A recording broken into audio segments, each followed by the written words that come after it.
La loi de la vibration. Avant d'écouter cette vidéo, je vous invite à écouter la vidéo introductive de cette playlist.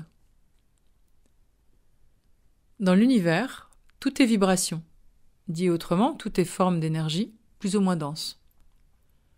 Prenons l'exemple de l'eau, qui à son niveau le moins dense est vapeur d'eau, puis liquide et à son niveau le plus dense est solide. Si je pose un bol tibétain sur une partie de mon corps, ces vibrations viennent en résonance avec les liquides de mon corps, et je sens toutes sortes de mouvements internes. La musique est vibratoire, les mots ont une vibration, les chiffres ont une vibration. Tout a une fréquence vibratoire. Si l'on pense aux travaux de Masaru Emoto, en soumettant de l'eau à une même vibration, par exemple une vibration d'amour, de façon répétée pendant X jours, après congélation de cette même eau et observation au microscope, les structures observées sont très particulières. Avec un dessin plus harmonieux, équilibré ou régulier pour les fréquences hautes par l'intention, et un dessin plus chaotique et irrégulier pour les fréquences basses de par l'intention. La guérison, l'amour, la paix, etc. vibrent à des fréquences différentes. Nos organes vibrent chacun à une certaine fréquence. Des expériences ont été conduites en Russie, il y a longtemps déjà, autour de la fréquence des émotions.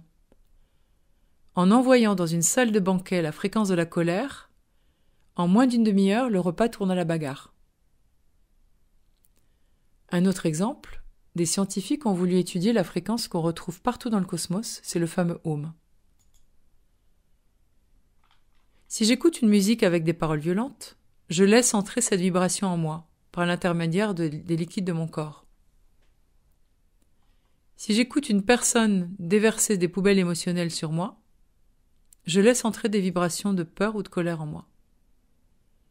Et donc, si je souhaite appliquer cette loi universelle au quotidien, elle pourrait se résumer à la question suivante. De quelle vibration est-ce que je choisis de me nourrir ici et maintenant ? Je vous souhaite une belle journée et je vous remercie pour votre écoute.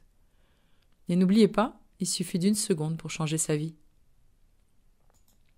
Ces podcasts sont écrits et comptés par moi, Céline Flambard, thérapeute psychocorporelle et spirituelle. Je pratique des soins énergétiques chinois, des soins chamaniques et surtout des soins intuitifs.